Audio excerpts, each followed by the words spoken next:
Okay. So. Starting with that verse. Okay. Yeah.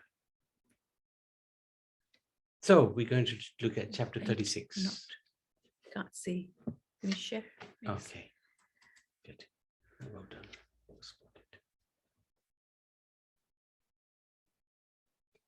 My excuse is too much Bhagavatam. So chapter 36. There we go. Verse 38. And verse 38. Shri Akrur Uvacha Rajanmanistam Sadriyak Tava Svavadya Marjanam Siddhiyo Samam Kuryat Devam Hi Phala Sadhanam. Shri Akrur said, O king, you have expertly devised a process to free yourself of misfortune. Still, one should be equal in success and failure, since it is certainly destined and produces the results of one's work. Okay, this is quite heartbreaking chapters, especially for the gopis, because in this chapter, towards the end, we'll see Kamsa is advising Akrur to go to Vrindavan and fetch Krishna and Balaram.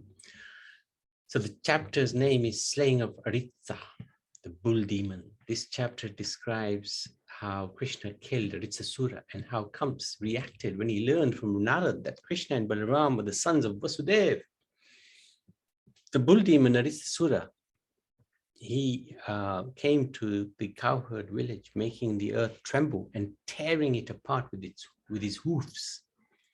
He was very fearsome. With his tail raised and his eyes glaring, he bellowed loudly. With his tail, he began to tear up the embankments with the tips of his horns.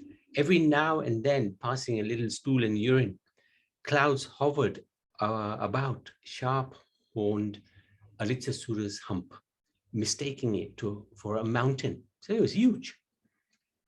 When the cowherd men and ladies caught sight of the demon, they were struck with terror and rushed to Govind for shelter, crying, Krishna, Krishna.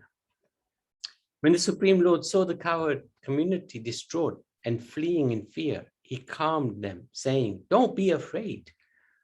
When Krishna challenged the bull, you fool, what do you think you're doing, you wicked rascal? Frightening the cowherd community and their animals, when I am here just to punish corrupt miscreants like you. Krishna didn't mince his words. Then he slapped his arms with his palms, making a fearful sound. He threw his mighty serpent arm over his shoulder, over his shoulder of a friend, and stood facing the demon. This is a challenge. So this is the demon here, Aritsasura. And you can see the residents of Vrindavan, the Brajvasis, is very scared of Aritsasura. He entered Vrindavan with such a fearful appearance that just on seeing this great demon, all the men and women were afflicted with great fear. The cows and the other animals fled the village. The situation became very terrible. All the inhabitants of Vrindavan began to cry for Krishna. And Krishna said to them, don't be afraid, don't be afraid. Thus provoked, Aritsasura pawed the ground with one of his hoofs, and then with the clouds hovering around his upraised tail, furiously charged Krishna. The Supreme Lord Krishna seized Aritsasura by the horns and threw him back 18 steps, just as an elephant might do when fighting a rival elephant. Thus repulsed by the Supreme Lord, the bull demon got up and, breathing hard and sweating all over his body, again charged Krishna in a mindless rage. As Aritsasura attacked, Lord Krishna seized him by the horns and knocked him to the ground with his foot. The Lord then thrashed him as if he was a wet cloth, and finally he yanked out one of the demon's horns and struck him with it until he lay prostrate. Vomiting blood and profusely excreting stool and urine, kicking his legs and rolling his eyes about, Aritsasura thus went painfully to the abode of death. The demigods honored Lord Krishna by scattering flowers upon him. So this is a wonderful painting actually of the killing of Aritsasura. And we've just read that. No need to go through it again. However, this pastime led to another pastime, which is not described in the Srimad Bhagavatam, but it's described in other scriptures, and it's described in in great detail by the six Goswamis and other acharyas. And this is the anybody know what pastime this is?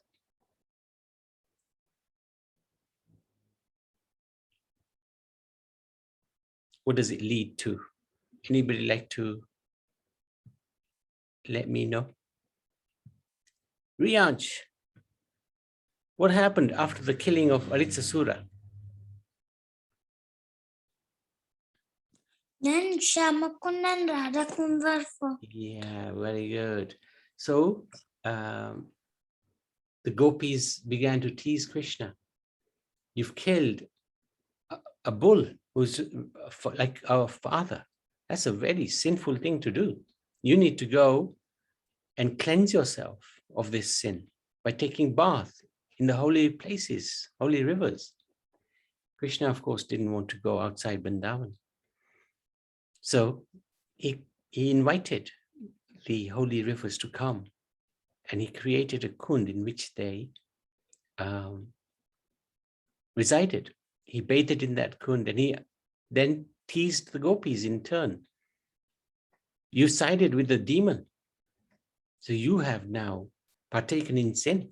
So you should bathe in my kund and to cleanse yourself of the sin. But the gopis said, no, your kund is too dirty for us. You committed too many sins. All your sins are in that kund. We're not going to bathe in that kund of yours. We'll make our own kund. So the gopis, with their bangles, they would make a little kund, and they started getting water from Manasi Ganga. And it was quite a long process. And Krishna urged the rivers in his kund to go to Radharani and ask her blessings to enter Radha's kund. And she gave the blessings. They all bathed in Radha kund as well, and Krishna as well. And they had incredible pastimes. It's one of the most glorious places in the whole world. This is Radha kund. This is Shyam kund. So Shyam kund came first, and then the gopis made Radha kund. Really very glorious place to go. And this is the Sangam in the middle, in between Radha kund and Shyam kund. And we would go here every time we visit Vrindavan and take bath in the Ganga, in the Radha kund. So we can do that today. Next Tuesday is Radhastami, it's a very auspicious day. And it'd be good if somehow we can focus on Srimati Radharani's pastimes, Radha Krishna's pastimes in the next few days. So here we would, we would chant the mantra. You can sit by the kund, chant the mantra. Om Pavitra Pavitrava Sarvava Stogato Piva Yasmade Pundari Kaksam Sahabhya Bhyantara Suchi Jal Vishnu. And then we could take a little bucket with us and bathe in Radha kund. You can bathe and splash water all over yourselves. Bathe for others as well. This is very auspicious. And then we go on the other side and do exactly the same. We take a little bit of water first before the bathing. Just honor that water by drinking a little bit of it. And then we do the same at Shyam kund. So Radha kund ki jai, Radha kund ki jai, Radha kund ki jai. Then go over Shyama kund ki jai, Shyama kund ki jai, Shyama kund ki jai. So it's always good to bathe, and even mentally we can do that because we can't physically go there right now. But there's nothing stopping us from doing Mansi Seva and mentally being present. It's the same physically or mentally. We've considered to have taken bath in this holy place. This is at night. I think this probably is when the appearance of Radha Kund takes place. And many, many pilgrims go there every day. So then, after Risasura was killed by Krishna, Narad Muni went to Kamsa and he was telling him that actually, you don't know this. I'm going to tell you a secret. Yashoda's child actually was the daughter that you tried to kill. And Krishna is the son of Vasudeva and Devaki. When Kamsa heard this, he was furious. He's been cheated. He lost control of his senses. He picked up a sharp sword, meaning to kill Vasudeva. But Narad Muni restrained him, reminded him that Vasudeva is not the problem. It's the sons of Vasudeva that are going to get you, Krishna and Balaram. So then Kamsa calmed down a bit, but he still put Vasudeva and Devaki in the prison again. So Narad Muni left. So this is Narad Muni's plan, to get Krishna to expedite the demise of Kamsa and wind up his Vrindavan pastimes. He's played enough. He's played enough in Vrindavan. Now he has to do some hard work. So after Narad Muni left, Kamsa summoned Keshi the demon, ordered him, go and kill Krishna and Balaram. He also called for his ministers headed by Mushtik and Chanur, Shala and Toshal. He also called for the elephant keepers, and he advised them how to kill Krishna and Balaram, because he's going to invite them to Mathura. So make a wrestling ring. We'll have a competition. In that competition, even before the competition, the elephant should attack Krishna and Balaram, kill them. And if they don't succeed, the wrestlers can kill him. So in that way, he made plans. Having thus commanded his ministers, Kamsa next called for Akrur. Now this was his plan to get Krishna and Balaram to come to Mathura. He was the most eminent of the Yadus. And Kamsa asked him to go to Vrindavan, to Nanda Maharaj's village, where the two sons of Akadundubi are living, and bring them to Mathura on his chariot. Kamsa then disclosed his plan to kill Krishna and Balaram when they would arrive to see the wrestling match. Then he revealed to Kamsa, I will kill Vasudeva, I will kill my own father, Ugrasen, so that I can happily rule this earth with Jarasandha and his friend, Dvivida, the gorilla. And the final part of this chapter, I think the final part, yeah. He says to, Akrur says to Kamsa, he advises him, Kamsa, great plan, nice plan. You've expertly devised a process to free yourself of this misfortune, but you don't know. You should be equal in success and failure, since it is certainly destiny that produces the result of one's work. It's indirectly telling him Krishna and Balaram are destined to kill you. So don't worry. You should be equal in success or failure. An ordinary person is determined to act on his desires, even when fate prevents their fulfillment, and gets both happiness and distress. This is incredible philosophy, which Akrur is advising to Kamsa. But Akrur knew that there was no point opposing this plan of Kamsa. And especially Akrur was happy that he was going to be sent to Vrindavan to see Krishna and Balaram. So even though he wasn't happy with Kamsi's plan, a crew agreed to execute the order of Kams. So this is where the chapter ends, chapter 36 of Srimad Bhagavatam. Srimad Bhagavatam ki jai. Any questions or any comments? Otherwise, we can go to the lessons. Madhusan Babu, are you with us? Haribol, he's not here, so Okay. shall I just Yes, read it out? Yes, please. Srimad Bhagavatam ki jai. Yeah. Canto 10, chapter 35. This chapter and verses definitely confirm that so-called pain of the heartbroken gopis is actually great spiritual bliss. On the material platform, pain is pain, period. Sorry, pain is pain, period.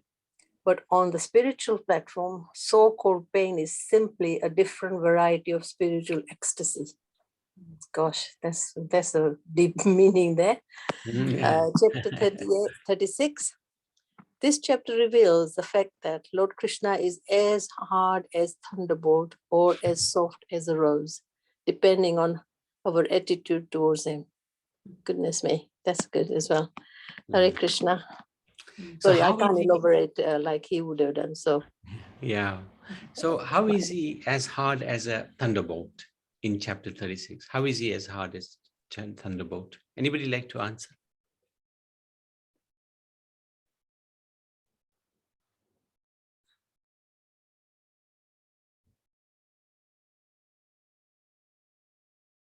What did he do in chapter 36 to be as hard as a thunderbolt? Yes, Sitaram Prabhu. Yes, Mataji, Hare Krishna. Yes, Lord Krishna is so powerful that no one can fight with him. You Hmm. agree with me, Prabhu? Hmm. He was like Thunderbolt. Thunderbolt destroys everything. That is the point. Yeah. And what is the example in this chapter? Who did he? The bull. The bull. Yeah, absolutely. And soft as a rose, it's the pastime of Radhakund Shyamkund.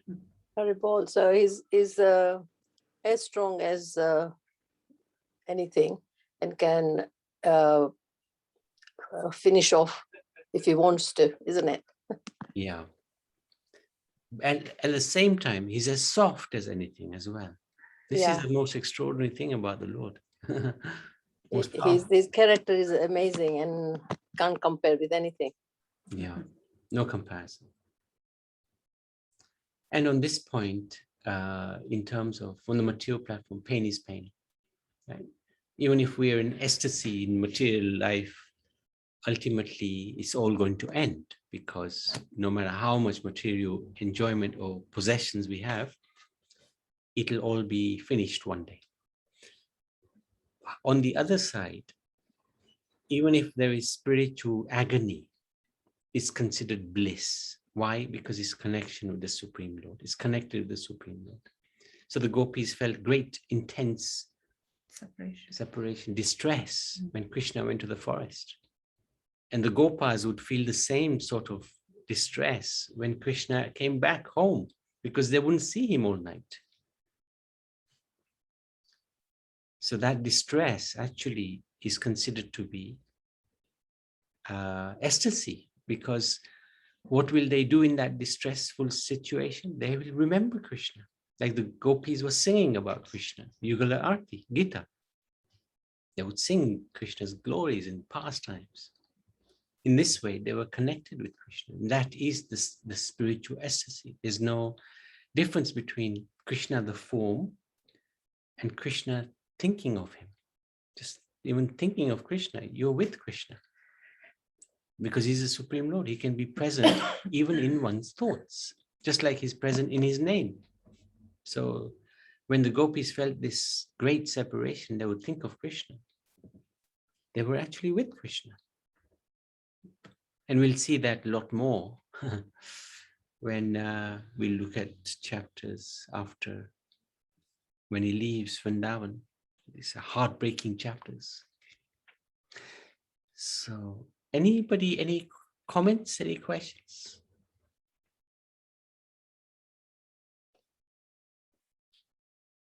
Okay, so Srimad Bhagavatam, oh yeah, Ki Jai.